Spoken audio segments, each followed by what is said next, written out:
આપનું સ્વાગત છે। હમણાંથી ગુજરાત પોલીસમાં કાયદો અને વ્યવસ્થાની સ્થિતિ દિવસે ને દિવસે કથળી રહી છે। તેનું આ ઉત્તમ ઉદાહરણ પોલીસ દ્વારા 5 બનેલા બનાવો પરથી જોવા મળે છે।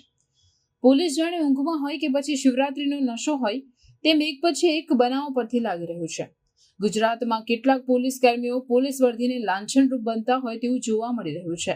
જેમાં ગુજરાતના અલગ અલગ શહેરોમાં બનેલા બનાવોની જો વાત કરીએ તો હારીજના પત્રકાર ઉપર પોલીસ પરનો હુમલો હોય કે બરોડાની ઈંડાની લારીવાળાને પોલીસ દ્વારા માર મારતો હોય કે પછી ખુદ ભરૂચ પોલીસ પોતાનું સસ્પેન્શન હુકમ બનાવતો પોલીસ કર્મી હોય અથવા પોલીસ દ્વારા નિર્દોષ વ્યક્તિને આરોપી બનાવી કોર્ટમાં રજૂ કરતી સુરત શહેર પોલીસ હોય કે સુરતમાં મહિલા સાથે અસભ્ય વર્તન કરતો પોલીસ કોન્સ્ટેબલ અને પોલીસ અધિકારી હોય। સુરત ખાતે પોલીસે નિર્દોષને કોર્ટમાં રજૂ કરતા ભાંડો ફૂટ્યો હતો। આથી આવા કર્મચારીઓ દ્વારા બીજા કેટલા નિર્દોષો ઉપર ગુના ઠોકી બેસાડ્યા હશે તે ઉચ્ચ અધિકારી દ્વારા તપાસનો વિષય છે। કોણ જાણે કેમ એક રક્ષક બની ગુનાહિત કૃત્ય કરતા ગુનેગારોને કાયદાનું ભાન કરાવતી અને લોકોની રક્ષા કરતી ખુદ પોલીસ જ કાયદાનું ભાન ભૂલતી જોવા મળી રહી છે।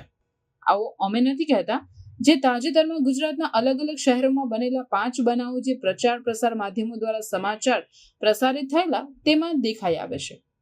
ખુદ રક્ષક જ ભક્ષક બનતા હોય અને કાયદાનું ભાન ભૂલતી પોલીસ હોય। શું આ છે મારા ગુજરાતની પોલીસ?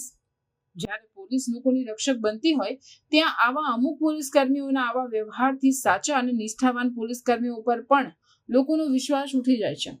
તેથી આવા કર્મચારીઓના કારણે સારા પોલીસ અધિકારીઓ અને પોલીસ કર્મચારીઓ બદનામીનો ભોગ બનતા હોય છે। એટલે આવા કાયદાનું ભાન ભૂલેલા જવાબદાર પોલીસ કર્મચારીઓ જ જ્યારે બેજવાબદાર બને ત્યારે આવા કર્મીઓને ગુજરાત પોલીસ વડા અને ગૃહ રાજ્યમંત્રી હર્ષ સંઘવી કાયદાની ટ્રેનિંગ આપી જવાબદારીનું ભાન કરાવશે। જો ખુદ રક્ષક બની આવી ભૂલો કરશે તો પોલીસનો પ્રજા પરથી વિશ્વાસ ઉઠી જશે। તેથી પ્રજા જાય તો ન્યાય માટે કોની પાસે જાય તે પણ એક પ્રશ્ન ઉઠવા પામ્યો છે।